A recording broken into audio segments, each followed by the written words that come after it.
তাহাজ্জুদ আর ফজরের অভ্যাস আছে যার, রহমত পূর্ণ প্রভাত হয় তার। আলহামদুলিল্লাহি রাব্বিল আলামিন ওয়াসসালাতু ওয়াসসালামু আলা খাতামিন নাবিয়্যিন আম্মা বা'দু ফাআউযু বিল্লাহি মিনাশ শাইতানির রাজীম বিসমিল্লাহির রহমানির রহিম আসসালাতু ওয়াসসালামু আলাইকা ইয়া রাসূলুল্লাহি ওয়া আলা আলিকা ওয়া আসহাবিকা ইয়া হাবিবাল্লাহ আসসালাতু ওয়াসসালামু আলাইকা ইয়া নবিয়াল্লাহি ওয়া আলা আলিকা ওয়া আসহাবিকা ইয়া নূরাল্লাহ। সকলকে জানাই জিলহজ মাসের ট্রান্সমিশন, কোরবানি ট্রান্সমিশন, ঈদে কোরবান এর মাস আমাদের মাঝে উপস্থিত হয়েছে। আর এই জিলহজ মাসের মর্নিং ট্রান্সমিশন রহমতুল পরবাদ ইনশাআল্লাহ তাআলা ঈদে কোরবানি পর্যন্ত এই ট্রান্সমিশন চলবে। আশা করছি আপনারা আমাদের সঙ্গ দিবেন। পাশাপাশি অন্যান্য অনুষ্ঠানমালাও রয়েছে, অনুষ্ঠান রয়েছে এবং ঈদ ট্রান্সমিশন তো রয়েছেই, সেগুলোও দেখতে বলবেন না ইনশাআল্লাহ তাআলা। পাশাপাশি রহমতুল পরবাদের মধ্যে আমরা ইনশাআল্লাহ তাআলা শুরুতেই যাব হামদে বাড়িতে আলা শ্রবণ করব, নাচ শ্রবণ করব। আজকে একটি বিষয় রয়েছে, বিষয় নিয়ে আলোচনা করব। যারাই সঙ্গ দিচ্ছেন আসুন শুরু একটি দুরূদে পাকের ফজিলত আমরা জেনে নিই। নবী রাহমাত শফি উম্মত সাল্লাল্লাহু তাআলা আলাইহি ওয়া আলিহি ওয়াসাল্লাম ইরশাদ করেছেন, যে ব্যক্তি জুমায়াতুল মুবারাকার দিন আমার প্রতি ৮০ বার দরুদ শরীফ পাঠ করবে তার ৮০ বছরের গুনাহ ক্ষমা হয়ে যাবে। সাল্লু আলাল হাবিব সাল্লাল্লাহু তাআলা আলা মুহাম্মদ সাল্লাল্লাহু তাআলা আলাইহি ওয়া আলিহি ওয়াসাল্লাম সালাতাম ওয়া সালামান আলাইকা ইয়া সাইয়্যিদি ইয়া রাসূলুল্লাহ। দর্শক শ্রোতা, ভালো ভালো নিয়ত সহকারে অনুষ্ঠান দেখার নিয়ত করে নিন। পাশাপাশি আজকের অনুষ্ঠানে আপনাদের ফোন কলসও আমরা নিব। আপনারা চাইলে আপনাদের অভিমতগুলো, আপনাদের জুনায়েদ ভাই আমাদের সাথে রয়েছেন। যেহেতু জিলহজ মাস শুরু হয়েছে, তো জিলহজ মাসের বিশেষ বিশেষ কিছু গুরুত্ব রয়েছে।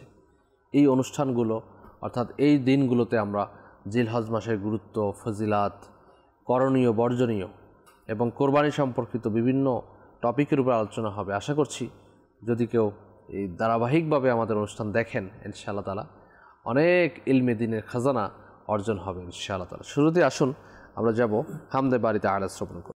সাল্লি আলা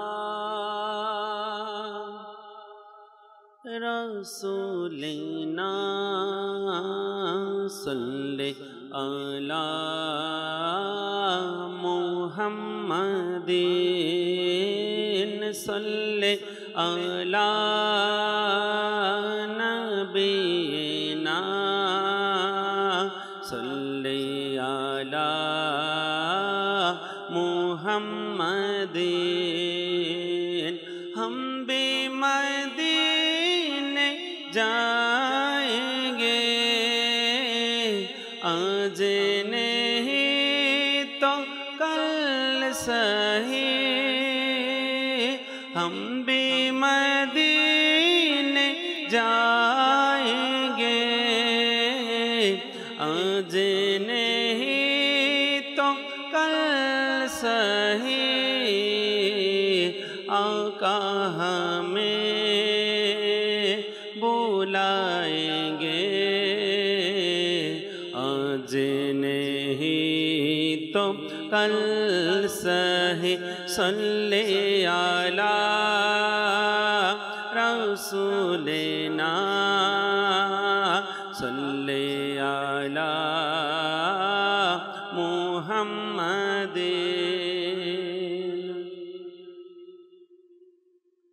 हे खालिक मालिक रब महान, हे खालिक मालिक रब महान। सुबहानल्लाह सुबहानल्लाह सुबहानल्लाह सुबहानल्लाह।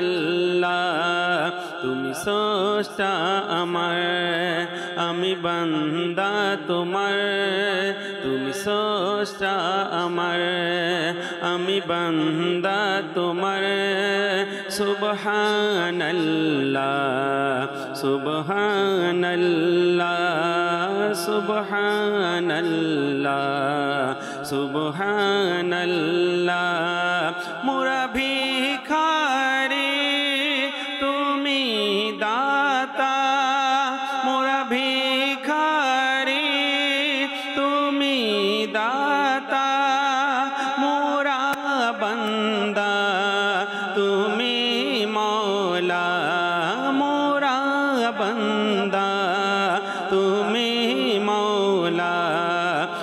পেখি তোমার ফকির বাদশাহ মুখাপেখি তোমার ফকির বাদশাহ সুবহানাল্লাহ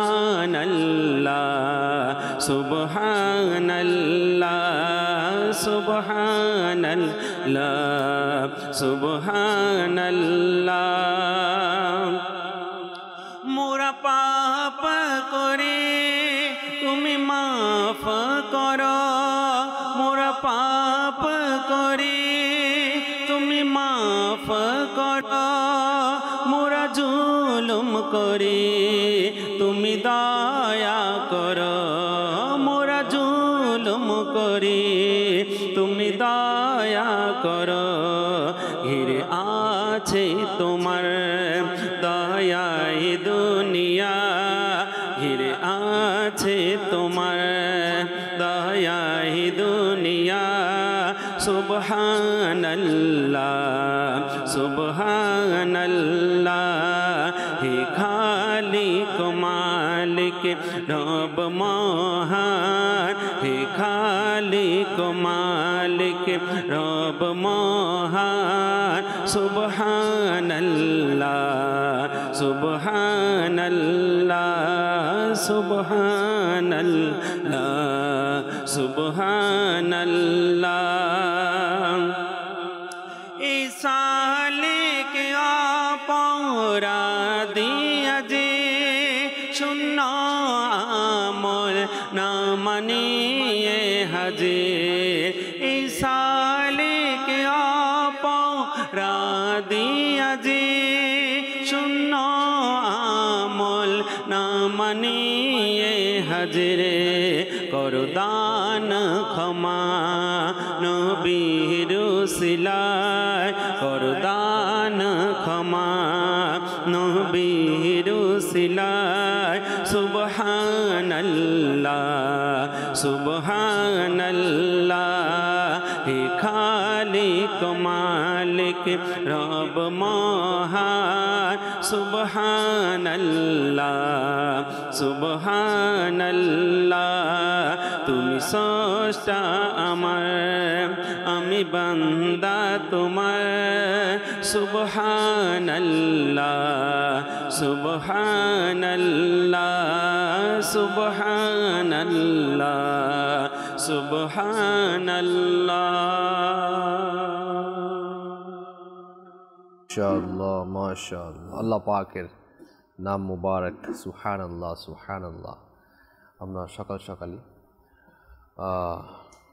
পাঠ করার সৌভাগ্য অর্জন হয়েছে মাদানী চ্যানেলের মাধ্যমে নিঃসন্দেহে ওই ব্যক্তি সৌভাগ্যবান যার সকালবেলা শুরু হয় আল্লাহ পাকের গুণকীর্তন দিয়ে ওই ব্যক্তি সৌভাগ্যবান যার কাজ শুরু হয় আল্লাহ পাকের নাম নিয়ে যার দিন শুরু হয় আল্লাহ পাকের নাম নিয়ে সুবহানাল্লাহ যার সকাল হয় ফজরের নামাজ দিয়ে এবং তিলাওয়াতের কালাম দিয়ে সুবহানাল্লাহ আল্লাহু আকবার জিলহজ মাস হারাম মাসের মধ্যে একটি মাস হারাম মাস বলা হয় ওই মাসকে যে মাসে যুদ্ধ বিগ্রহ করা নিষেধ থাকে কয়েকটি হারাম মাসের মধ্যে জিলহিজ্জাতুল হারাম বলা হয়েছে মুহাররামুল হারাম বলা হয়েছে এভাবে করে কয়েকটি হারাম মাস রয়েছে তো এই সকল মাসে রোজা রাখার গুরুত্ব অনেক রয়েছে যেহেতু জিলহজ মাস শুরু হয়েছে আর ইবাদতের মধ্যে আমাদের দিন অতিবাহিত করা উচিত মুফতি দাওয়াত ইসলামী মুফতি কাসিম আত্তারি দামাত বরকাতুন আলিয়া এর ক্লিপস দেখছিলাম যেখানে উনি জিলহজ মাসের ফজিলত বয়ান করছিলেন আল্লাহু আকবার সুবহানাল্লাহি ওয়া বিহামদিহি এই মাসে এই দিনগুলোতে রোজা রাখা ইবাদত করা এত সওয়াব আল্লাহু আকবার কবীর সুবহানাল্লাহি ওয়া বিহামদিহি জানবো ইনশাআল্লাহ আজকের বিষয় হচ্ছে নফল রোজার বারাকাত স্পেসিফিক এই বিষয় নেয়ার মানে হচ্ছে যে যেহেতু এখন নফল রোজা রাখার সওয়াব অনেক রয়েছে আজকে জানবো হয়তো হতে পারে আমাদের অনেক দর্শক শ্রোতা রোজা রাখা শুরু করে দিয়েছেন অনেকে টানা 10 দিন রোজা রাখেন আরাফাতের দিন সহ তাই এখন জিলহজের মাস যে চলছে হতে পারে যারা রাখছেন না আজকের অনুষ্ঠান থেকে উদ্বুদ্ধ হবেন রোজার ফজিলত শুনে। নফল রোজার ফজিলত তো আছেই, পাশাপাশি জিলহজ মাসে রোজা রাখার যে ফজিলত রয়েছে এগুলো নিয়ে জানবো ইনশাআল্লাহ তাআলা। আজকে সাথে যুক্ত হয়েছেন আমাদের নিজামউদ্দিন ভাই এবং আমাদের নূর হোসেন ভাই। ইনশাআল্লাহ তাআলা জ্ঞানগর্ভ আলোচনা শ্রবণ করব। শুরুতেই যাব আমাদের নিজামউদ্দিন ভাইয়ের কাছে আজকের বিষয়ে নফল রোজার বারাকাত। আসসালামু আলা সাইয়্যিদুল মুরসালিন। আসলে খুব একটা বরকতময় মাসে আমরা উপস্থিত রয়েছি। এই চাঁদে হজ এবং কোরবানি রয়েছে, অনেক বড় মহান ইবাদত সওয়াবের মাস। এই মাসে নফল রোজার যে ফজিলত এবং বারাকাতের কথা হাদিসে মুবারাকার মধ্যে এসেছে, হুজুর নবী করিম রউফুর রহিম সাল্লাল্লাহু তাআলা আলাইহি ওয়া আলিহি ওয়াসাল্লাম ইরশাদ ফরমান, হযরত আবু হুরায়রা রাদিয়াল্লাহু তাআলা আনহু থেকে বর্ণিত যে যদি কোনো ব্যক্তি একটি নফল রোজা রাখে তবে তাকে এমন সওয়াব দান করা হবে, পৃথিবী পরিমাণ স্বর্ণ যদি দান করা হয় তারপরও তার সমান হবে না। তো আমরা ইতিমধ্যে আমরা সবাই জানি, আমরা যারা মুসলমান রয়েছি, মানুষ রয়েছি, যে বর্তমান জমানায় স্বর্ণের দাম অনেক বেশি, প্রচুর, সামান্য একটু স্বর্ণ। কিন্তু এখানে যে বর্ণনাটা আমি উল্লেখ করলাম যে একটা নফল রোজা তো আলহামদুলিল্লাহ অনেক রয়েছে, বা রমজান ছাড়া বাকি 11 মাসের নফল রোজার ব্যাপারে বিভিন্ন ফজিলত বারাকাতের কথা এসেছে। একটি রোজার ফজিলত এমন যে সওয়াব এমন দেওয়া হবে যে পৃথিবী পরিমাণ স্বর্ণ দান করলে এর সমান হবে না। এতে আমরা এটা উদ্বুদ্ধ হতে পারি যে নফল রোজা তো রাখবই। বিশেষ করে এখন যে জিলহজ মাস চলতেছে, এই মাসের ব্যাপারেও এসেছে প্রথম 10 দিনের যে রোজা, এটা আপনার একটা রোজা আপনার 1 বছরের ইবাদতের সমান সওয়াব, এক একটা দিনের রোজা এবং এক একটা রাত্রি, এখন যে 10 দিন চলতেছে, এক একটা রাত্রির ইবাদতের সওয়াব সবে কদরের মতো। সুবহানাল্লাহ। তো আমরা এই সুযোগটা হাতছাড়া করব না ইনশাআল্লাহ তাআলা। কয়েকটা পয়েন্ট আমরা নিব ইনশাআল্লাহ তাআলা ধারাবাহিকভাবে। নূর হোসেন ভাই রয়েছেন, শুরুতেই আমি যে বিষয়টি একটু কোট করতে চাই তা হচ্ছে নিজাম ভাই যেভাবে বললেন নফল রোজার ব্যাপারে আর রাতের ইবাদতের ব্যাপারে, মূলত বাদশাহে আসলে আমাদের মানসিকতা অনেক সময় দেখা যায় মাইন্ডও হয়ে যায় যে রোজা রাখি, কিন্তু পরক্ষণে আবার চেঞ্জ হয়ে যায়। হতে পারে ঘুম থেকে উঠতে পারছি না, সাহারি করতে পারি নাই, এজন্য রোজা আর রাখা হয়নি। এভাবে করে দিন যেতে যেতে যেতে দেখা যায় যে পুরা রোজাই রাখা হয় না। এই মাইন্ডটা আমাদের মাইন্ডসেট কিভাবে হতে পারে, রোজা আমরা আসলে উদ্বুদ্ধ তো হওয়া যায়। যারা রাখার তো রেখে নিচ্ছে, যারা সওয়াব মানে কামাই করা তারা কামিয়ে নিচ্ছে, তারা অর্জন করে নিচ্ছে অলরেডি, সওয়াবের ভান্ডার হয়ে যাচ্ছে তাদের। কিন্তু আমরা যারা রয়েছি, আমরা আসলে যারা ওই ফরজকে গুরুত্ব দেয়, মাশাআল্লাহ, ওয়াজিবকে গুরুত্ব দেয়, কিন্তু নফলের গুরুত্বটা তাদের কাছে কম থাকে। তাদেরকে বলতে শোনা যায় নফল তো করলে সওয়াব, না করলে কোনো গুনাহ নেই। আচ্ছা, যখন এই মন মানসিকতা কারোর মধ্যে থাকে তখন তার মধ্যে নফল ইবাদতের যে আগ্রহটা সেটা কম দেখা যায়। এমনিতে আল্লাহ তাআলা আমাদের অন্তর্যামী। আল্লাহ তাআলা যখন বান্দাকে 1 পা অগ্রসর হতে দেখে, আল্লাহ তাআলা বান্দার জন্য সামনে আরও 10 পা অগ্রসর করে দেন। তো হাদিসের পরিভাষা এটা। তো ফরজ ইবাদত, ওয়াজিব ইবাদত, এই ইবাদতগুলো আমাদের জন্য আবশ্যক। নফল এটা অর্থই হচ্ছে অতিরিক্ত, এক্সট্রা। এখন আমি যদি একটু চিন্তা ভাবনা করি ঠান্ডা মাথায় যে নফল ইবাদতটা আমি কেন করব, তাহলে আমরা দেখতে পাই যে কাল কিয়ামতের ময়দানে আল্লাহ সুবহানাহু তাআলা আমাদের যে ফরজ ইবাদতের, ওয়াজিব ইবাদতের, যেগুলো আল্লাহ তাআলা আমাদের উপর আবশ্যক করেছেন, এগুলোর ব্যাপারে আমাদের হিসাব নিকাশ নেবেন। তো আমরা জানি যে আমাদের যে ইবাদত রয়েছে এর মধ্যে কতটা ত্রুটি রয়েছে। তো বলা হয়েছে কিয়ামতের ময়দানে যখন আল্লাহ তাআলার দরবারে আমরা কাঠগড়ায় আটকে যাব, আমাদের যে ত্রুটিযুক্ত ইবাদতগুলো এগুলো নফল ইবাদতের পরিপূরক হিসেবে দাঁড়িয়ে যাবে। সুবহানাল্লাহ। তো আমার নফল ইবাদত কাল কিয়ামতের ময়দানে আমার ইবাদতের পরিপূর্ণতা নিয়ে আসবে।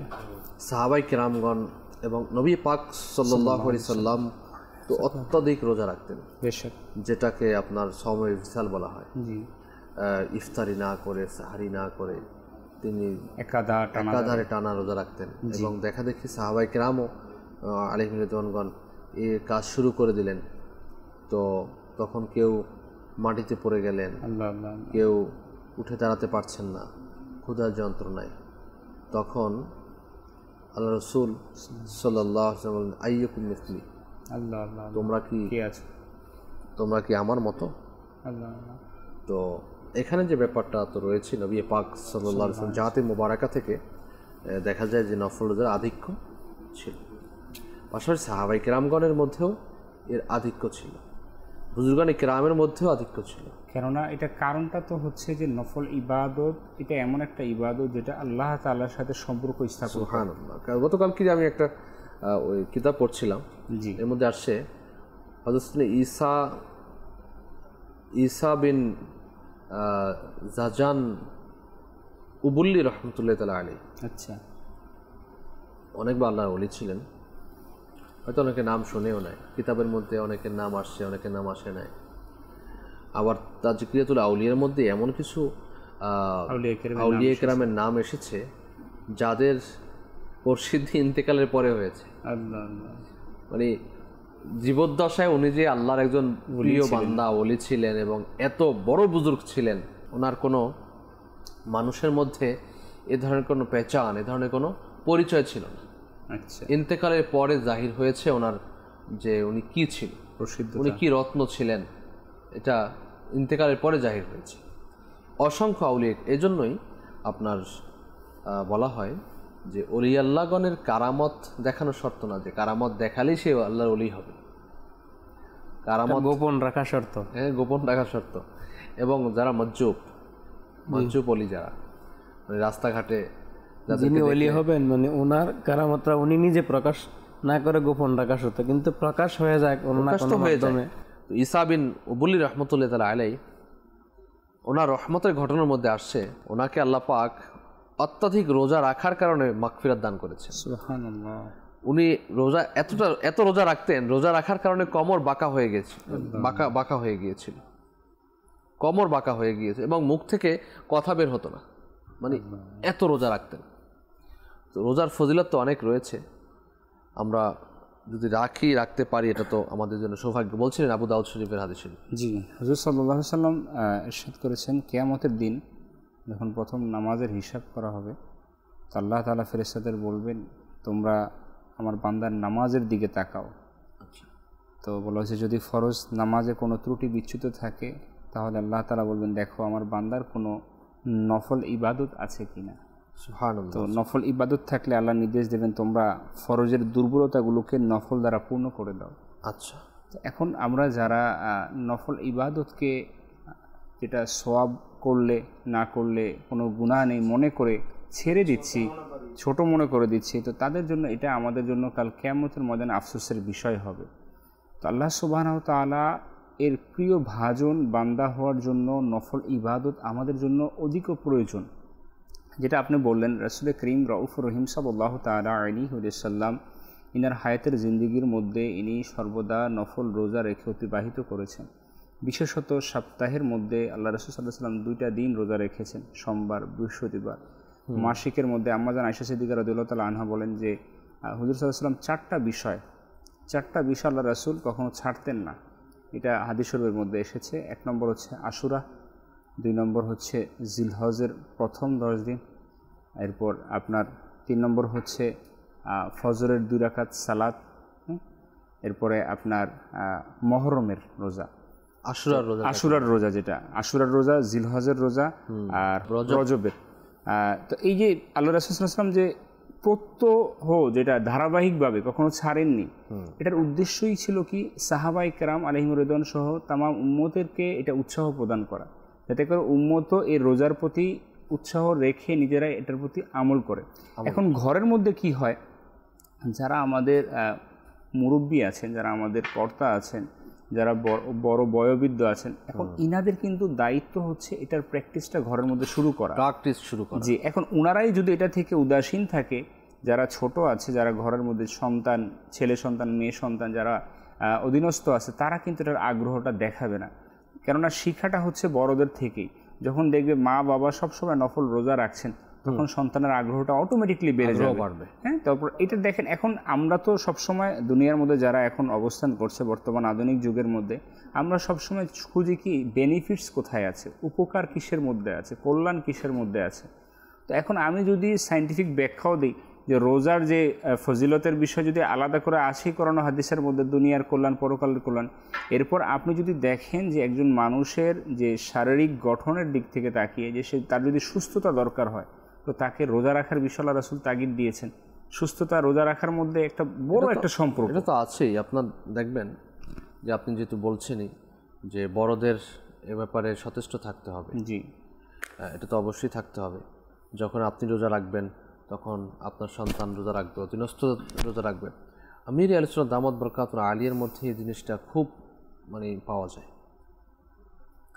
সোমবারে রোজা রাখা, তারপরে এই যে হজের ব্যাপারে, হজে গেলেন, কতটা ওখানে গরমও রয়েছে, অনেক কষ্টকর, এবং ওনার বয়সের যে অবস্থা, গত 2 বছর আগে যে উনি হজ করেছেন, তো সেখানে দেখা গেল যে উনি ওনার সঙ্গী যারা ছিলেন, আরাকিনী সুরা আরও যারা ছিলেন, তাদেরকে নিজের তো রোজা রাখছেন, অন্যদেরকে রোজা রাখতে উদ্বুদ্ধ করছেন। এই বয়সে ফজিলত তো অনেক রয়েছে নিজাম ভাই। নফল রোজার মধ্যে দুনিয়াতেও উপকার রয়েছে, আখেরাতের তো ফায়দা আছেই।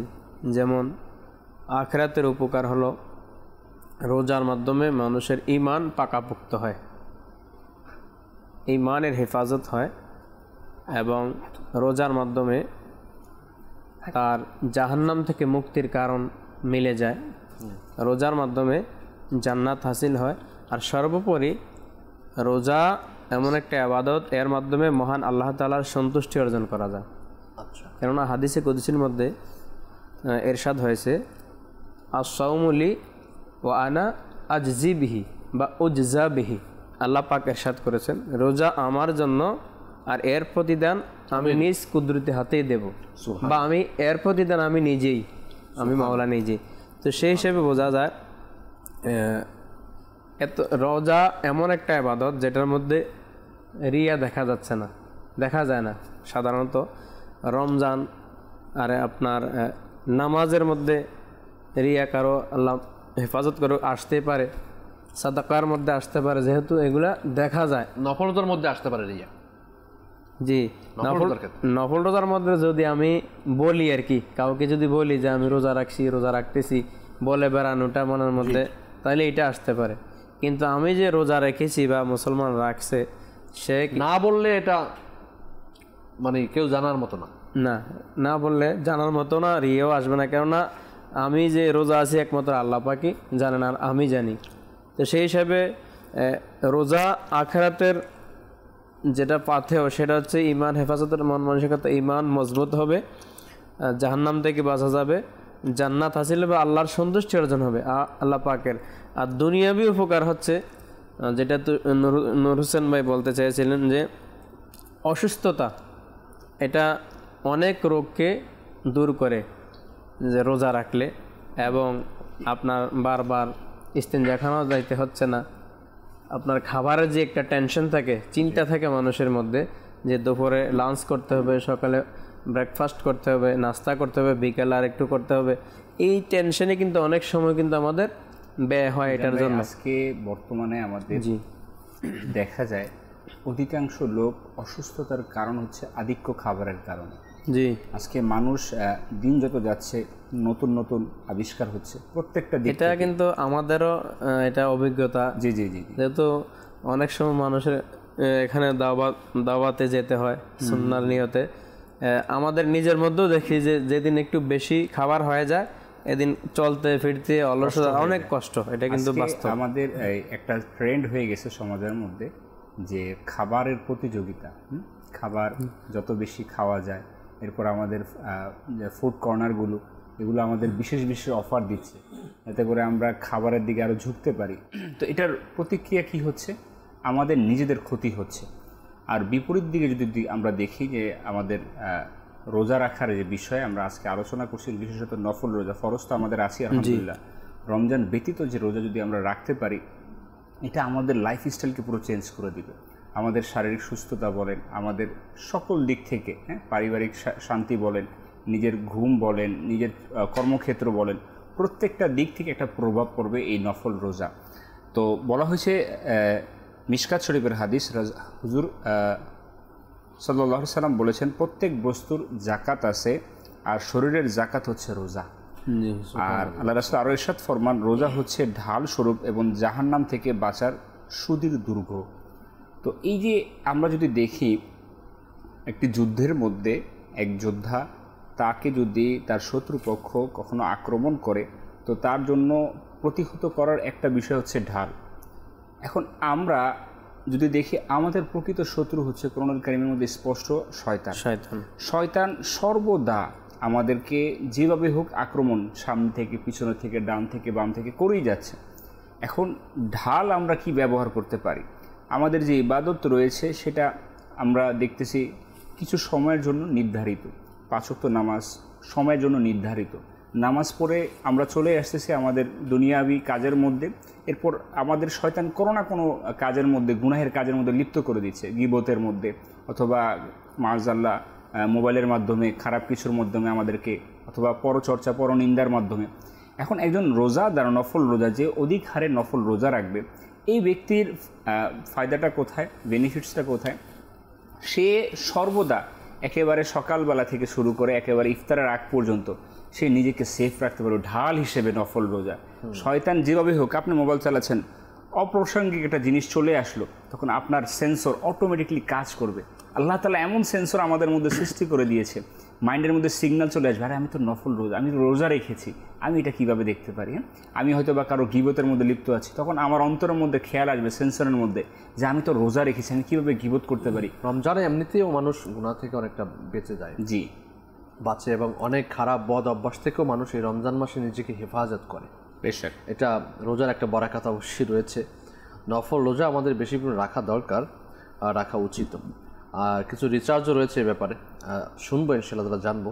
আসুন কিছু কল শ্রবণ করে নিই। অনেক দর্শক শ্রোতা আমাদের সাথে যুক্ত হতে চাচ্ছেন, দেখি কি বলতে চাচ্ছেন। জি, কল চালিয়ে দিন।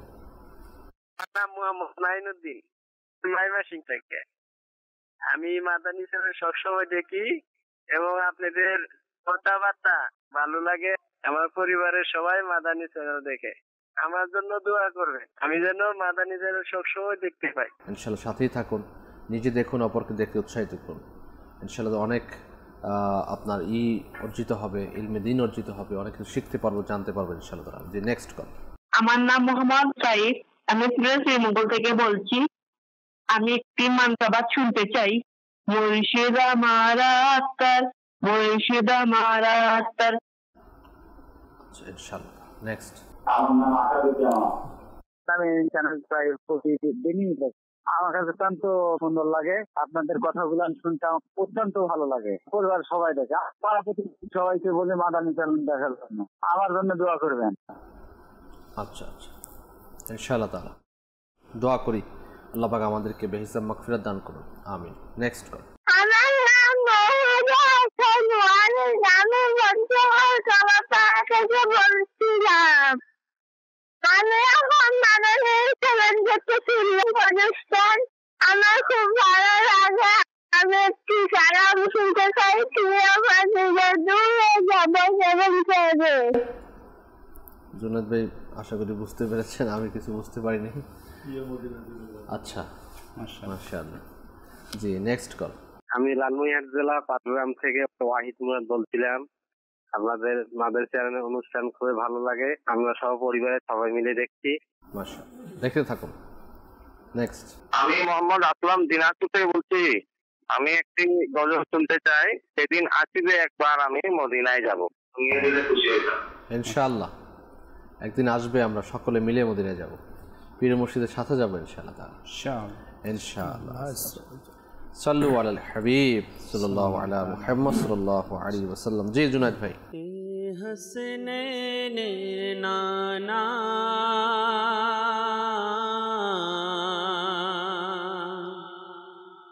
ए हसनैन नाना ए हसनैन नाना नाना ए हसनैन नाना या नबी दयार नजर दाओना या नबी दयार नजर दाओना मक्यो मदीना डेके नाओना ए हसनैन नाना नाना ए हसनैन नाना ए हसनैन नाना नाना ए हसनैन नाना তোমাকে ইলমে গায়েব দান করেছেন স্বয়ং খোদা, তোমাকে ইলমে গায়েব দান করেছেন স্বয়ং খোদা, করেছেন দান ক্ষমতা আকা করেছেন দান ক্ষমতা হাজির ও নাজিরের ইয়া নবী এ হসনैन নানা নানা এ হসনैन নানা এ हसनैन नाना नाना ए हसनैन नाना তুমি প্রিয় শ্রেষ্ঠ নবী আমি আধম পাপী, তুমি প্রিয় শ্রেষ্ঠ নবী আমি আধম পাপী, কর দয়া কর দয়া গুনাহগারের উপরে ইয়া নবী এ हसनैन नाना नाना ए हसनैन नाना ए हसनैन नाना नाना ए हसनैन दाना दाओ कोनो बे বস্তা করে ও হে দয়ালু নবী, দাও কোনো বস্তা করে ও হে দয়ালু নবী, দাও কোনো বস্তা করে ও হে দয়ালু নবী, দেখাও মোরে আকা দেখাও মোরে তোমার মদিনার অলি গলি ইয়া নবী এ हसनैन नाना नाना ए हसनैन नाना या नबी দয়ার নজর দাও না আমাকে মদিনা ডেকে নাও না हसनैन नाना नाना ए हसनैन नाना ए हसनैन नाना नाना ए हसनैन नाना शांत নাকি ভাবে দেব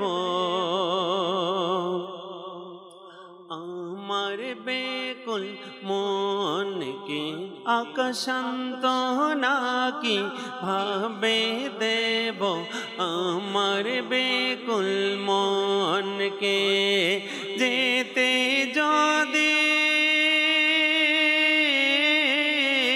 আকা যেতে যদি না পারি আমি মদিনায় ইয়া নবী হাসনাইনের নানা নানা হাসনাইনের নানা হাসনাইনের নানা নানা হাসনাইনের নানা মদিনার বিরহে সদা থাকে বেকুল যে জনক মদিনার বিরহে সদা থাকে বেকুল যে জন সে যেন আকাশে যেন করে জিয়ারত তোমার রওজার ইয়া নবী হাসনাইনের নানা নানা হাসনাইনের নানা মা ফাতেমার সদকাতে আকমা ফাতেমার সদকাতে আকমা ফাতেমার সদকাতে সবাইকে মদিনা ডাকো না হাসনাইনের নানা নানা হাসনাইনের নানা ইয়া নবী বলো ইয়া নবী দয়ার নজর দাও না আমাকে মদিনা ডেকে নাও না হাসনাইনের নানা নানা হাসনাইনের নানা হাসনাইনের নানা নানা হাসনাইন কে নানা আল্লাহ আমাদেরও নসিব চমকাবে একদিন আমরাও মদিনা পৌঁছে যাব মক্কাতুল মুকাররমা জিয়ারত আমরাও করব মিঠা মিঠা কাবায় নামাজ আদায় করব এক রাকাত নামাজের সওয়াব 1,00,000 রাকাত আল্লাহু আকবার সুবহানাল্লাহ বিহামদি একটি নফল রোজা হারামে রাখলে 1,00,000 নফল রোজা সওয়াব সুবহানাল্লাহ আল্লাহু আকবার শুনলে মুখে পানি চলে আসে এখনই চলে যায় দৌড় দিয়ে আল্লাহু আকবার বাস আল্লাহ নসিব করলে কিছু দরকার হয় না ইতিহাস সাক্ষী পাসপোর্ট নেই চলে গেছে আশিক চলে যায় সেদিন আসবে বাহরামে মদিনায় যাব সেদিন আসবে কে বাহরামে মদিনায় যাব করতে রওজার দিদার করতে রওজার দিদার আমি মদিনায় যাব সেই দিন আসবে কে বাহরামে মদিনায় যাব রহমতে আলম মদিনার বাদশাহ নবীদের সরদার নবীদের সরদার আশায় আছি কখন থেকে দেখার নূরানি দরবার দেখার নূরানি দরবার আমি কখন থেকে তৈয়ার আমি মদিনায় যাব সেই দিন আসবে কে বাহার আমি মদিনায় যাব দেখে এই পাপীকে দয়া মায়া লেগে যাবে তার, মায়া লেগে যাবে তার। নুরানি চাদরে ঢেকে নিবেন তখন আমায় সরকার, তখন আমায় সরকার। নিয়ে যখন অশ্রুর হার আমি মদিনায় যাব, সেই দিন আসবে কে বার আমি মদিনায় যাব, সেই দিন আসবে কে বার আমি মদিনায় যাব। ইনশাআল্লাহ টপিক চলছে আমাদের নফল রোজার বারাকাত। ইনশাআল্লাহ একদিন মসজিদে নববীতে সাহারি ইফতারি করবেন ইনশাআল্লাহ, বায়তুল্লাহতে ইনশাআল্লাহ তাআলা সাহারি ইফতারি করবে ইনশাআল্লাহ। আল্লাহ পাক দয়া করবেন ইনশাআল্লাহ, ইনশাআল্লাহ। জি নূর হোসেন ভাই, রোজার আলহামদুলিল্লাহ আমরা দেখি যে আমাদের ইসলামী বোন যারা ঘরের মধ্যে আছে এনাদের নফল রোজার মন মানসিকতা একটু বেশি থাকে মাশাআল্লাহ। ঘরের মধ্যে তারা থাকে, ইবাদতের বিষয়ে তাদের আগ্রহটাও থাকে। তো এদেরকে একটু আমাদেরকে এই বিষয়টাও বলা দরকার, রোজার কিছু আদবের দিকেও আমাদেরকে খেয়াল রাখতে হবে। আচ্ছা, তো বুজুর্গানের দিন ওলামায়ে কেরাম ইনারা বলেছেন রোজার কিছু আদবও রয়েছে। 1 নম্বর হচ্ছে চোখের হেফাজত করা, 2 নম্বর হচ্ছে জবানের হেফাজত করা। তো বিশেষত আমি এটা বলার উদ্দেশ্য হচ্ছে এখন নফল রোজা তো রাখলাম আল্লাহ পাকের দয়ায়, এখন জবানকে যদি আমি তলোয়ারের মতো চালাতেই থাকি সর্বদা, গীবতের মধ্যে, পরনিন্দার মধ্যে, চুগলখোরের মধ্যে, যা আমাদের এটা কিন্তু খুব গুরুত্বপূর্ণ একটা টপিক। জি জি জি জি আপনার যখন রোজা রাখে মানুষ তাদের টেম্পারেচার এমনিতেই গরম থাকে, খাবার খায় না। এরপরে যদি এখন রোজাও রাখতে হবে, নিজেকে কন্ট্রোল রাখতে হবে, যদি কন্ট্রোলই না রাখতে পারে তাহলে রোজা রেখে দেখেন কতটা আগ্রহ নিয়ে ইসলামী বোনরা বলতে শোনা যায় যে আমি নফল রোজা রাখি আলহামদুলিল্লাহ। জি, আমাদেরকে আবার মেসেজও করতে দেখা যায় এনাদের ছেলেদের মাধ্যমে। আমার এক ছোট ভাই নিয়ে আমাকে মেসেজ, আমরা বারবার জিজ্ঞাসা করতেছি কবে থেকে রোজা শুরু হবে। তো এখন দেখা যাচ্ছে ইনাদের মধ্যেই আবার এই বিষয়গুলো পরিলক্ষিত হয় যখন কিছু ফ্ল্যাটের হোক, কিছু প্রতিবেশী হোক, ইনারা যখন একত্রিত হয়ে যায় তখন তাদের খেয়ালই থাকে না যে আমি রোজা রেখেছি, আমি যে কারো গীবতের মধ্যে এখানে লিপ্ত হয়ে গিয়েছি। তো এখানে বিষয়টা ঝগড়া লাগিয়ে দেয়। তো এই যে বিষয়গুলো, এখন আমি রোজা নফল রাখতে গিয়ে এখানে আমি আল্লাহ তাআলার দিকে আরও নারাজি হয়ে যাচ্ছি। তো এখন এই বিষয়গুলো আমাদেরকে খেয়াল রাখতে হবে। 3 নম্বর বিষয় আছে যেটা কানের হেফাজত করা। এখন আমার কাছে কেউ গীবত করতেছে, তো আমি এটা খেয়ালের মধ্যে নিয়ে আসি আমি রোজাদার, আমি কারো গীবত না শুনি।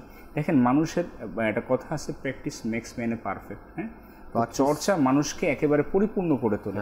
তো আপনি যখন এটা চর্চাটা নিয়ে আসবেন নফল রোজার মাধ্যমে, গুনাহ থেকে বাঁচার হেফাজত, কানকে হেফাজত করা, জবানকে গীবত থেকে হেফাজত করা, এরপর চোখের হেফাজত করা, তাহলে অটোমেটিকলি রোজা না রাখা অবস্থাও আল্লাহ পাকের দয়া আল্লাহ আপনাকে হেফাজত করে নেবেন। যেটা বলতেছেন না, আমার তো এটা বিশ্বাস দৃঢ় যে কেউ যদি আমরা নফল রোজা রাখি, কান, চোখ, নাক, মুখ হেফাজত, এটা কিন্তু রোজা অবস্থায় অন্য দিনের চেয়ে একটু বেশি হেফাজত হবে। কেননা আমার মধ্যে সেই চিন্তাটাও কাজ করবে যে আমি তো রোজা আছি। যদি এটা খেয়াল থাকে, মনে থাকে, তাহলে হেফাজতের মন মানসিকতা অন্য দিনের চেয়ে একটু বাড়বে। এছাড়াও কন্টিনিউ কেউ যদি রাখে, কন্টিনিউ নফল রোজা রাখছেন, তাহলে আপনার যেটা বলা হয়েছে, যদি আছে না হাদিস শরীফের মধ্যে কেউ বিবাহ করতে এই মুহূর্তে সক্ষম নয়, তাকে রোজা রাখার জন্য বলা হয়েছে, উৎসাহ প্রদান করেছেন রাসূল। সেক্ষেত্রে বোঝা যায় যে রোজা রাখার দ্বারা শারীরিক শক্তিটা মোটামুটি অর্থে কুরিপুগুলো আপনার দমন হয়, লজ্জাস্থানের হেফাজত হয়। তো এক্ষেত্রে বোঝা যায় যে যখন এগুলো দমন হবে তখন অটোমেটিক্যালি সে আপনার অন্যান্য গুনাহ থেকেও কিছুটা হলেও হেফাজত থাকবে, বেঁচে যাবে। রোজা রাখা অত্যন্ত জরুরি আমাদের।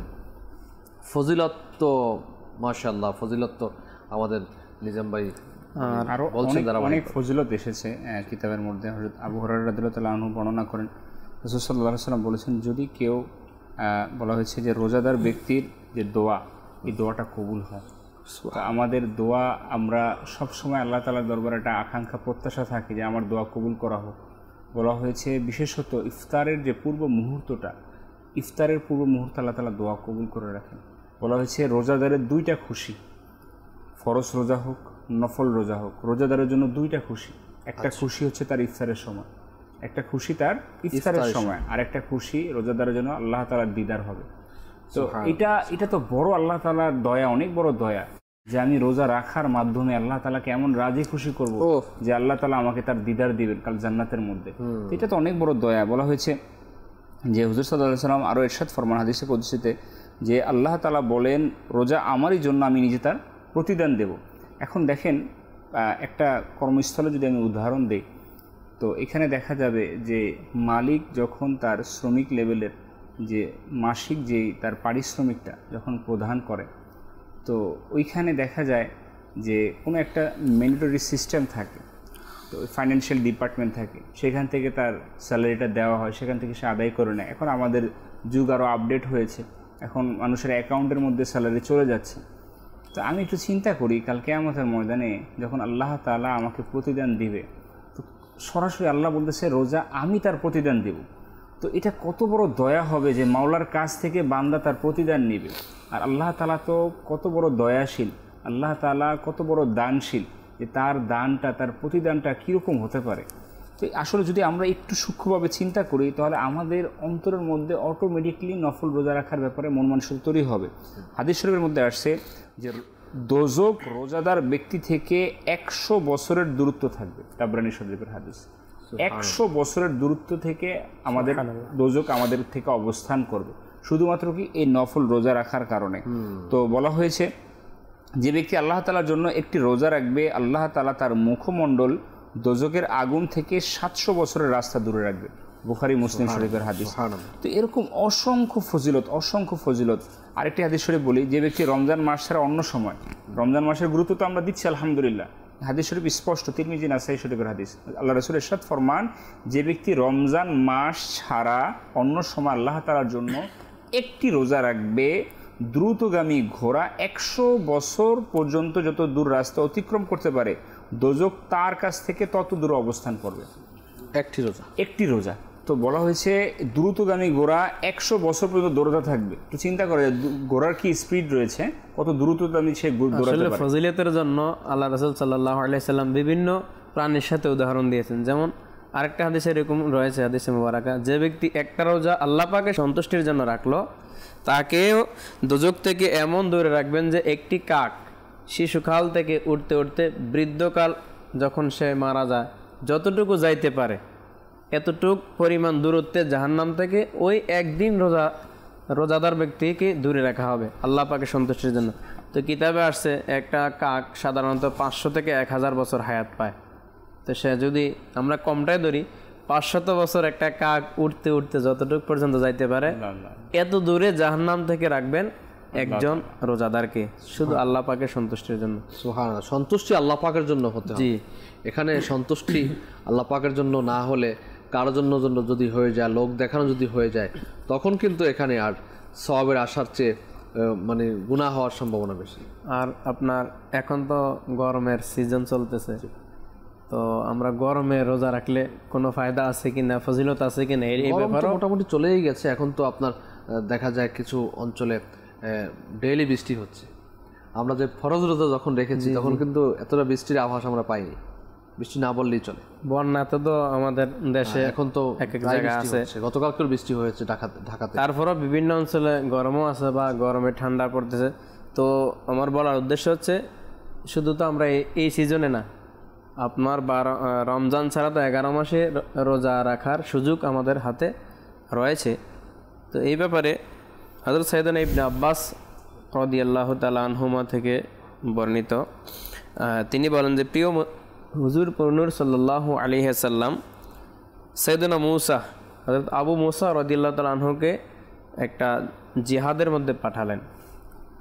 তো সামুদ্রিক জিহাদে, তো অন্ধকার রাতে যখন সমুদ্রের মধ্যে নৌকার পাল তুলে দিল, এক আহ্বানকারী বলতেছেন অদৃশ্য থেকে যে, হে নৌকাওয়ালা দাঁড়াও, আমি কি তোমাদেরকে এই কথা বলবো না যে আল্লাহ তাআলা তার দয়ার দায়িত্বে কি নিয়েছেন? তখন আবু মুসা রাদিয়াল্লাহু তাআলা আনহু বললেন যে যদি তুমি বলতে পারো বলো।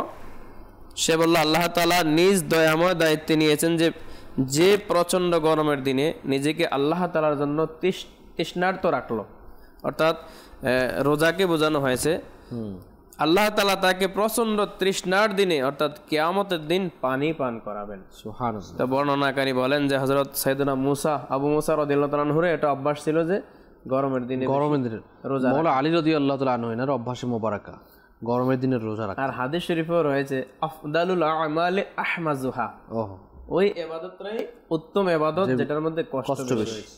এজন্য আমরা যখনই নফল রোজা রাখি, যদিও গরম হয়, এটা যেন মনে না করি যে গরমে কিভাবে রাখবো, টাইম অনেক বেশি।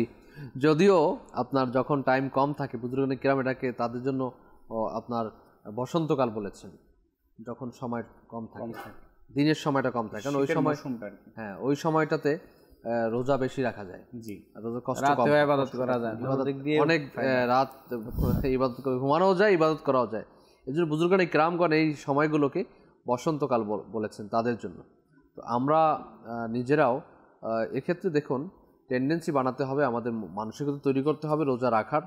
যদি রোজা রাখার মানসিকতা তৈরি করি, ফজিলত শুনে যে না আমি রাখার চেষ্টা করি, কমপক্ষে প্রত্যেক সপ্তাহে যদি আমরা একটা রোজা রাখি, দুইটা রোজা রাখি, এখন বিভিন্ন ইভেন্টে যদি আমরা রোজা রাখি, আইএমবিজের রোজা রয়েছে 13, 14, 15 প্রত্যেক চাঁদের। তো এই রোজাগুলো যে অনেকেই রাখে অনেকে রাখে, অনেক মহিলাও রাখে, পুরুষও রাখে, যাদেরকে আল্লাহ পাক দয়া করেন। এবং দেখুন রোজা রেখে মানুষের কাছে অনেকে আবার বলে বেড়ায় যে আমি রোজা রেখেছি, বারবার পানির কাছে যায়, বারবার খাবারের কাছে যাবে, যেন তাকে খাবার খেতে দেয়, পানির কথা বলে। তখন কি না আমি রোজা রেখেছি, মানুষ যদি জিজ্ঞেস করার একটা আমরা চান্স দেই, জিজ্ঞেস করার চান্স খোঁজ করি না, আজকের অনেক গরম, এমন গরম যদি হয়তো মানে মনে হইতো তাহলে রোজাই রাখতাম না, মানে নিজে নিজে এটা প্রকাশ করার মাধ্যম, একটা সিস্টেম, অনেকগুলো পন্থা, অনেক সিস্টেম কিভাবে মানুষের কাছে প্রকাশ করবে। আচ্ছা এমন কিছু হয় একজনকে বলে পুরা একজনকে যদি বলা হয় সবাই জেনে যাবে, তো ওই একজনকেই জানাবে, একজনকে বলে দিলে ব্যাস হয়ে গেল, হ্যাঁ তখন সবাই জানবে।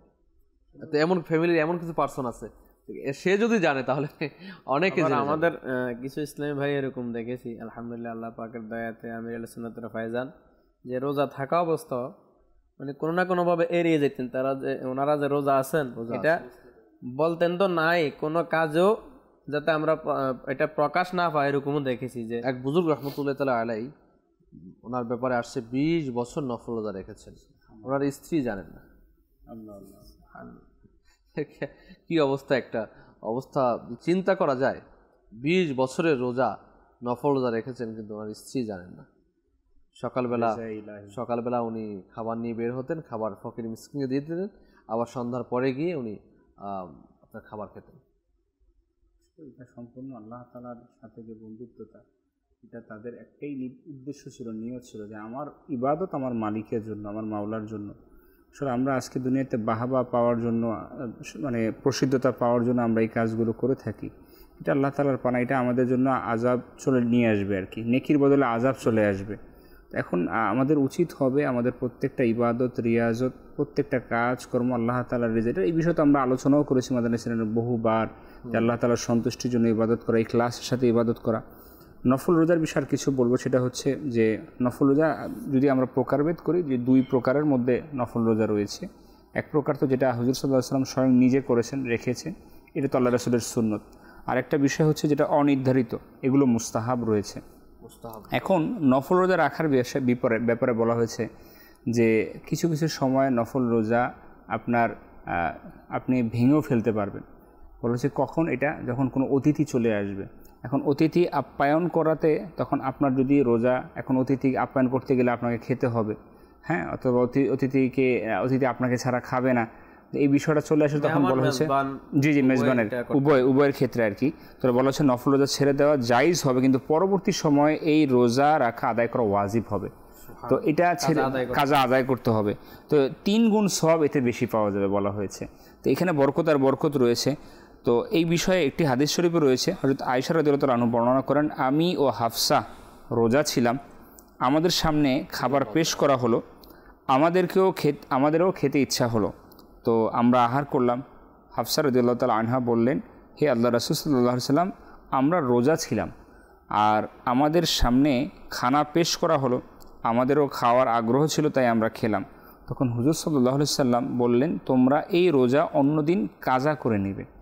তো এখানে আমরা এটা দেখে নিই, ইচ্ছাই হোক অনিচ্ছাই হোক, যদি আমাদের কোনো নফল রোজা আমাদের থেকে ছুটে যায়, অসুস্থতার কারণে হোক অথবা কোনো সফরের কারণে হোক, হঠাৎ করে ছুটে গেলে পরবর্তীতে আমাদের এই রোজাগুলোকে রেখে দিতে হবে, এটা আমাদের উপর ওয়াজিব। এরপর মান্নতের রোজা যে বিষয়টা আসছে, এই রোজাটাও যখন আমরা মান্নত করে নেব তখন আমাদেরকে এই রোজাটাকে রেখে নিতে হবে। বলা হয়েছে মান্নতের রোজা, নফল রোজা, আধিক্য কোনটা? আগে মান্নতের রোজা আমাকে আগে আদায় করতে হবে, এটাকে গুরুত্ব দিতে হবে। আর বলা হয়েছে যে রোজা রাখার যে নিষিদ্ধ সময়গুলো, এখন অনেকে আছে রোজা রাখার খুব ইচ্ছা, এখন আবেগে যদি সে ঈদের দিনও রোজা রেখে দেয় তাহলে তার হবে না। জি জি জি জি তো বলা হয়েছে, আবু হুরায়রা রাদিয়াল্লাহু তাআলা আনহু বলেন, হুজুর সাল্লাল্লাহু আলাইহি সাল্লাম যে বলেছেন যে কোরবানি ঈদের দিন, রোজার ঈদের দিন রোজা রাখতে নিষেধ করেছেন। এটি একটি হাদিস শরীফের মধ্যে এসেছেন এবং অন্য হাদিসের মধ্যে এসেছেন। হযরত নুবাইশা হুজালি রাদিয়াল্লাহু তাআলা বর্ণনা করেন, হুজুর সাল্লাল্লাহু আলাইহি সাল্লাম বলেছেন, আইয়ামে তাশরিক অর্থাৎ জিলহজের 9 থেকে 13 তারিখ হলো খাওয়া পান করা ও আল্লাহর স্মরণ করার জন্য। জিলহজ মাসের 9 তারিখে আরাফাতের অবস্থানকারীরা রোজা রাখবেন না, অন্যরা রোজা রাখতে পারবেন। আর স্পষ্টভাবে বছরের 5 দিন রোজা রাখা নিষেধ করা হয়েছে, না জায়েজ করা, অর্থাৎ রোজার যে ঈদের দিন, ঈদুল ফিতর, ঈদুল আজহা, কোরবানি ঈদের দিন এবং তারপরের 3 দিন, আরও 3 দিন অতিরিক্ত। তো এই বিষয় বলতে গেলে কোরবানির ঈদে আমরা 4 দিন রোজা রাখবো না এবং টানা 4 দিন ঈদের দিন সহ, আর আপনার ঈদুল ফিতর এই 5 দিন রোজা রাখা হারাম, নিষেধ করা হয়েছে। কেউ চাইলেও রোজা রাখা সম্ভব না। জি, তো আলহামদুলিল্লাহ এই ছাড়া ব্যতীত আমরা চাইলে প্রত্যহ আমাদের দিনগুলোর মধ্যে আমরা রোজাগুলোকে নিয়ে আসতে পারি। আমরা আসবো ইনশাআল্লাহ তাআলা, আবারও শুনবো কালাম, আমরা শ্রবণ করি, এরপরে ইনশাআল্লাহ তাআলা নফল রোজার ফজিলাত, বরাকাত গুলো আরো শ্রবণ করবো ইনশাআল্লাহ তাআলা। জি। প্রিয় মদিনা দূরে যাব কেমন করে, মদিনা যে দূরে, মদিনা যে দূরে, আল্লাহুম্মা সাল্লি আলা সাইয়্যিদিনা মুহাম্মাদিন, আল্লাহুম্মা সাল্লি আলা সাইয়্যিদিনা মুহাম্মাদিন।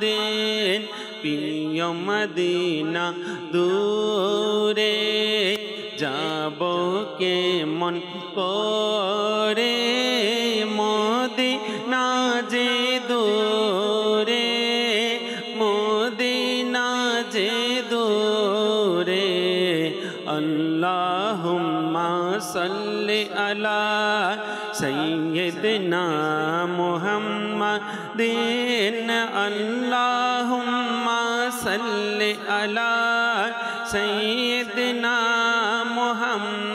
মুহাম্মাদিন।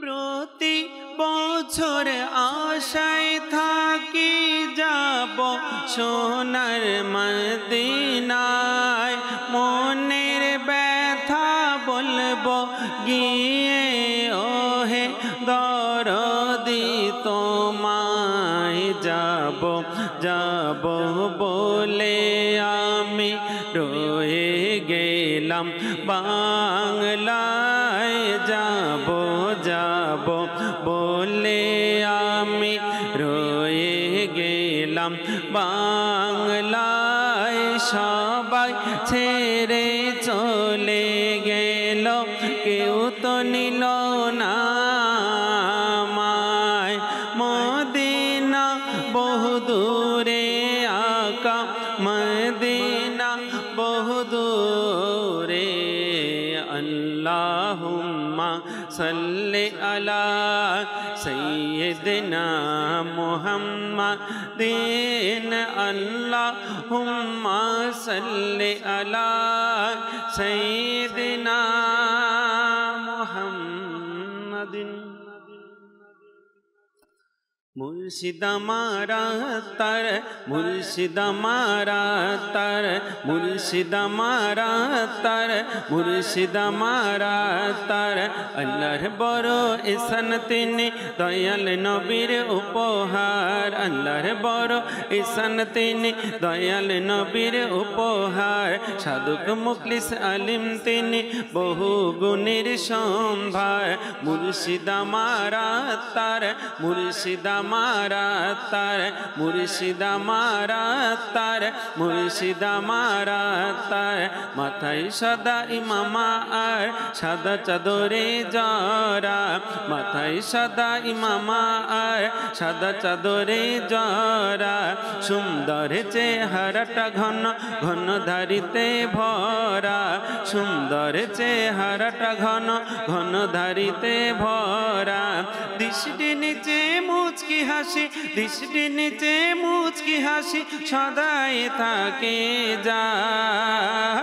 তিনি মুর্শিদ আমার তার, মুর্শিদ আমার তার, মুর্শিদ আমার তার, মুর্শিদ আমার তার। ওসাইলে বকশিস দেখো নবীর প্রেমে ভরা, ওসাইলে বকশিস দেখো নবীর প্রেমে ভরা। ফয়জানে সুন্নাত দেখো জাগিয়েছে কত সারা, ফয়জানে সুন্নাত দেখো জাগিয়েছে কত সারা। আকীদায়ে আহলে সুন্নাত, আকীদায়ে আহলে সুন্নাত, আকীদায়ে আহলে সুন্নাত লিখনিতে আছে যা। তিনি মুর্শিদ আমার তার, মুর্শিদ আমার তার, মুর্শিদ আমার তার, মুর্শিদ আমার তার। আল্লাহর বড় ইহসান তিনি, দয়াল নবীর উপহার। আল্লাহর বড় ইহসান তিনি, দয়াল নবীর উপহার। সাধুক মুখলিস আলিম তিনি, বহু গুণের সম্ভার। মুর্শিদ আমার তার, মুর্শিদ আমার তার, মুর্শিদ আমার তার, মুর্শিদ আমার তার। মাশাআল্লাহ, আমিলুস সুন্নাতে জিকির হয়ে গেছে। নফল রোজার ফজিলত চলছে, ধীরে ধীরে আমরা সময় শেষের দিকেও যাচ্ছি। নিয়ত পাঠাতে পারেন আমাদেরকে, যে নফল রোজা রাখার নিয়ত যারা করছেন ইনশাআল্লাহ তাআলা। ফজিলত সম্পর্কে আবারও যাব নিজাম ভাইয়ের কাছে। যেহেতু জিলহজ মাস চলতেছে, অন্যান্য মাসগুলো আমাদের থেকে বিদায় নিছে, আবার আসতেছে, আসবে। তো একবার প্রথমে বলেছিলাম, আবার রিপিট করছি যে আমরা আজকে 2 জিলহজ চাঁদের দ্বিতীয় দিন চলতেছে। আমরা চাইলে এই 10 দিনের মধ্যে আরও 8 দিন রয়েছে, ইচ্ছে করলে রোজা রাখতে পারি, রোজা ইচ্ছে করলে রাখতে পারি। কেন রাখবো? ফজিলতের মধ্যে এসেছে জিলহজ মাসের এই 10 দিনের মধ্যে একদিনের রোজা 1 বছরের রোজার সমান সওয়াব, আর একদিন রাতের ইবাদত সবে কদরের মতো। যেহেতু আমাদের এখনো আমাদের 8-9 দিন, এখানে একটু আমি করে দিব, একটু আসান করে দেই। সেটা হচ্ছে, দেখুন, রাত জেগে ইবাদত করা তো খুব ফজিলতের ব্যাপার। রাত জাগতে গিয়ে যদি ফজর কাজা হয়ে যায়, তখন কিন্তু এটা অন্যরকম হয়ে গেল। তো ফজর কাজা যেন না হয়, সেদিকে খেয়াল রাখতে হবে। দেখবেন যে যারা সবে বরাতে রাত যাপন করেছেন, সবে মেরাজে করেছেন, বিভিন্ন ইভেন্টে করেছেন, ইসলামিক ইভেন্টে, তখন দেখবেন যে ঘুম আসতে আসতে আসতে আসতে সেই শেষের দিকে, মানে ফজরে আজান দিতে হয়তো 20 মিনিট অথবা আধা ঘন্টা বাকি রয়েছে, 30 মিনিট বাকি রয়েছে, তখন এতটা ঘুম ধরে, তখন বান্দা ঘুমিয়ে যায়, এক ঘুমে সকাল 10টা নামাজ কাজা করে। তো এটা যেন না হয়। রোজা রাখতে গিয়ে নামাজ কাজা করা যাবে না। অ্যালার্ম দিয়ে ঘুমাতে হবে, কাউকে উঠানোর জন্য বলে দিতে হবে, এই কাজগুলো করতে হবে। এবং মনে রাখবেন, নফল রোজার জন্য যেটা বিশেষ জরুরি হচ্ছে যে নফল ইবাদত, নফল চর্চা যত বেশি হবে, তত আমাদের জন্য আসান হবে এবং ফরজগুলোর হেফাজত হবে। জি জি। আর নুরুল হাসান ভাই বলেছিলেন যে ইয়াউমে আরাফার কথা। আরাফার দিনে যারা হজ করবে তারা তো রোজা থেকে বিরত থাকবে, কিন্তু আমরা যারা অন্য জায়গায় রয়েছি, হজ থেকে বাহিরে, তো আরাফার দিন আমাদের রোজার বিশেষ সওয়াবের কথা হুজুর সাল্লাল্লাহু আলাইহি ওয়াসাল্লাম ইরশাদ করেছেন। যেমন হাদিসে মুবারাক এসেছে, ক্বালা রাসূলুল্লাহি সাল্লাল্লাহু তাআলা আলাইহি ওয়া আলিহি ওয়াসাল্লাম, সিয়ামু ইয়াউমে আরাফাতা আহতাসিবু আলাল্লাহি আন ইউকাফফিরা আস-সানাতাল্লাতী ক্বাবলাহু ওয়াস-সানাতাল্লাতী বা'দাহু। সুবহানাল্লাহ। তো হুজুর সাল্লাল্লাহু আলাইহি সাল্লাম এখানে ইরশাদ করেন যে আরাফার রোজার ব্যাপারে আল্লাহর নিকট আশা করি যে এর ফলে পূর্বের 1 বছর ও পরের 1 বছরের অপরাধ ক্ষমা করা। অর্থাৎ ইয়াউমে আরাফার দিন আমাদের দেশের তারিখ অনুযায়ী 9 জিলহজ আগামী শনিবারে পড়ে। শুক্রবারে তাহলে দিবাগত রাতে খাবার খেতে হবে। তো শনিবারে যদি আমরা এই রোজাটা এটা যেন মিস না হয় এবং এর সাথে আরেকটা রোজার মিলে রাখা উচিত, শুক্র 8-9 রাখতে পারি আমরা, রাখা যায় শুক্র শনি, তাইলে আমাদের 2 বছরের গুনাহের যে অপরাধ ক্ষমার শুভ সংবাদ হুজুর সাল্লাল্লাহু আলাইহি সাল্লাম দিয়েছেন।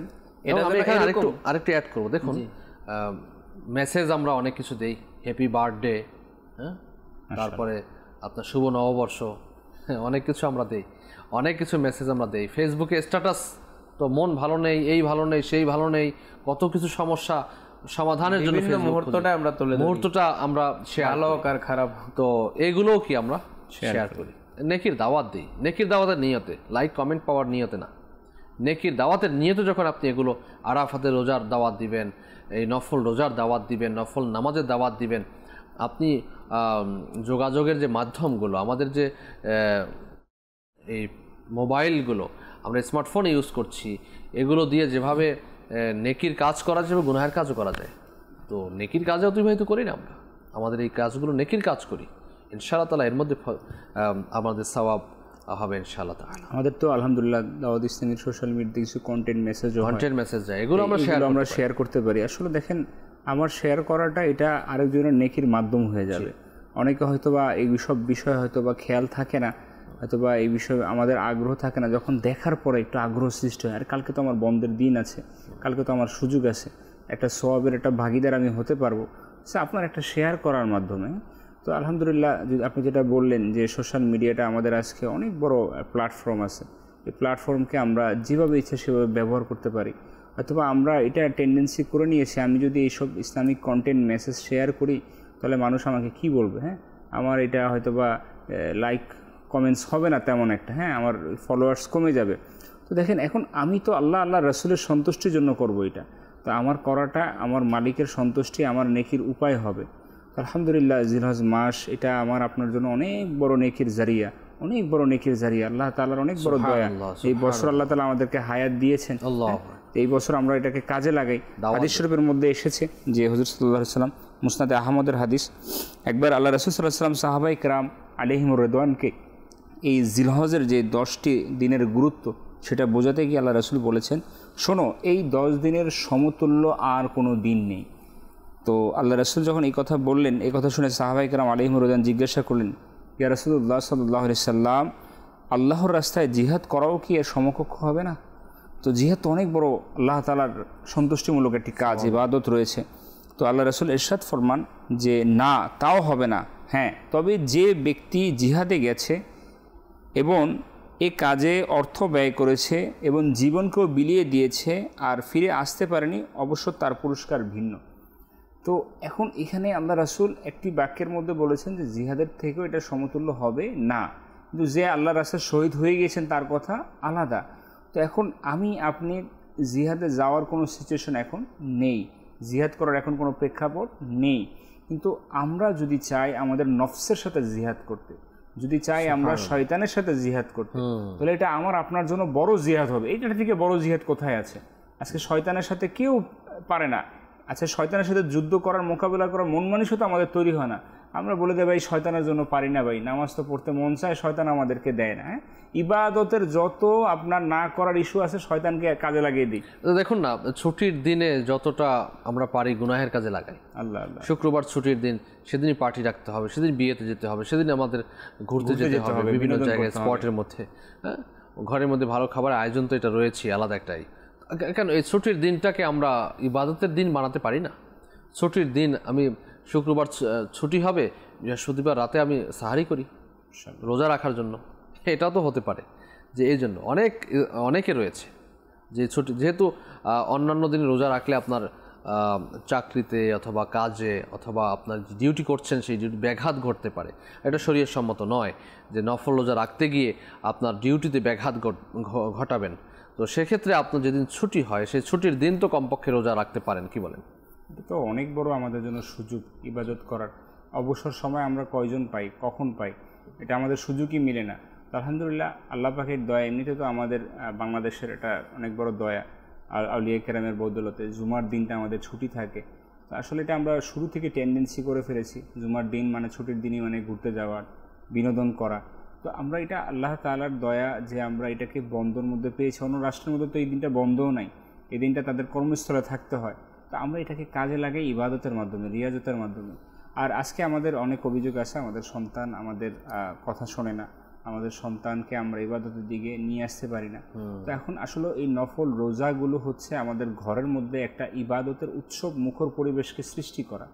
হ্যাঁ, তো আমরা চাইলে এই নফল রোজাগুলো রাখার মাধ্যমে আমরা আমাদের সন্তানকে, আমাদের অধীনস্থদেরকে এই বিষয়ে আরও উৎসাহ প্রদান করতে পারবো। ইফতারের যে বিষয়টা, এটা দেখেন আল্লাহ তাআলা অনেক বড় দয়া যে পুরো পরিবারটাকে একত্রিত করে দেয় ইফতারের সময়। হ্যাঁ, তখন কোনো আপনার পারস্পরিক দ্বন্দ্ব থাকে না, কোনো মনোমালিন্যতা থাকে না।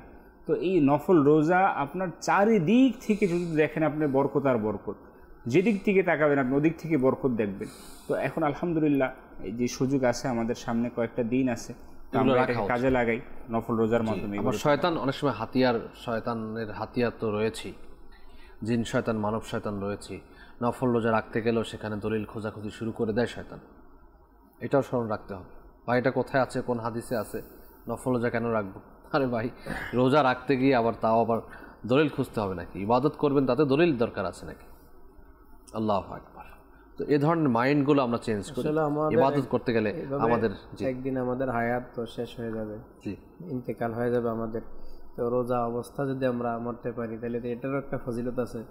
যে ব্যক্তি রোজা অবস্থা মৃত্যুবরণ করে আল্লাহ তাআলা কিয়ামত পর্যন্ত তার নামায় আমলের মধ্যে রোজা লিখে দেন। আল্লাহু আকবার। আরেকটা জিনিস আপনার বলে শেষ করব, সময় সংকীর্ণ। সেটা হচ্ছে যে এক অমুসলিম ডক্টর তার রিসার্চে বলছে যে যদি কেউ সপ্তাহে কমপক্ষে 2 দিন উপবাস থাকে, না খেয়ে থাকে, তাহলে আপনার দেখা যাবে যে তার শরীর ভালো থাকবে এবং তার যে ভিতরগত যে সিস্টেম রয়েছে সব সিস্টেম উত্তম থাকবে। তো সেখানে দেখুন এই রিসার্চ তো সায়েন্স রিসার্চ করে বের করেছে এটা, কিন্তু সেই 1400 বছর পূর্বে নবী পাক সাল্লাল্লাহু আলাইহি সাল্লামের অভ্যাসে কারিমা ছিল যে তিনি সোমবার এবং বৃহস্পতিবার রোজা রাখতেন। আমরা অভ্যাস করি ইনশাআল্লাহ। যাদের হার্টের বিমারি রয়েছে, ডায়াবেটিক্স রয়েছে, উচ্চ রক্তচাপ রয়েছে, মেদবুড়ি বেড়ে গেছে, এরকম সমস্যা রয়েছে, ইত্যাদি ইত্যাদি শারীরিক সমস্যা থেকে নাজাতের লক্ষ্যে আপনি আমি রোজা রাখা শুরু করি, ইনশাআল্লাহ তাআলা আমাদের সুস্থতা নসিব হবে। আল্লাহ পাক আমাদের তৌফিক দান করুন, আমিন। বিজাহি খাতামিন নবিয়্যিন সাল্লাল্লাহু আলাইহি ওয়া আলিহি ওয়াসাল্লাম। আসুন আমরা দাঁড়িয়ে সালাতু সালাম দিই।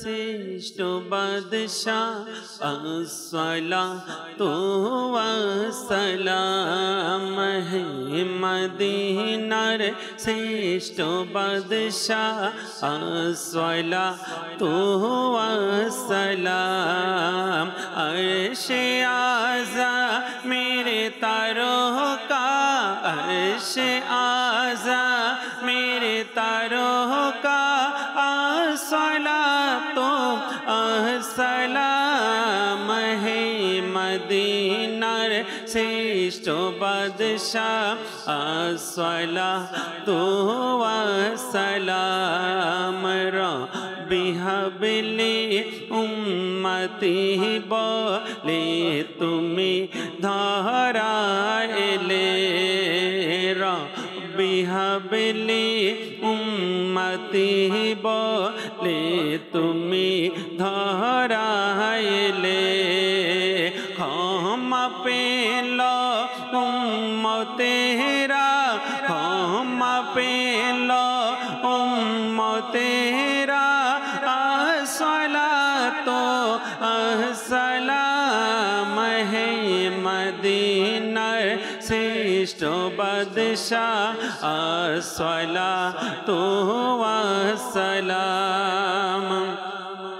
ফেরেশতারা পড়ে দুরূদ সকলে নবীর প্রতি ফেরেশতারা পড়ে দুরূদ সকলে নবীর প্রতি কেনই বা পড়ব না আমরা কেনই বা পড়ব না আমরা আসসালাতু আসসালাম হে মদিনার শ্রেষ্ঠ বাদশাহ আসসালাতু ওয়াসসালাম আমি এমন সুন্নি জামিল কাদেরি মরার পরে আমি এমন সুন্নি জামিল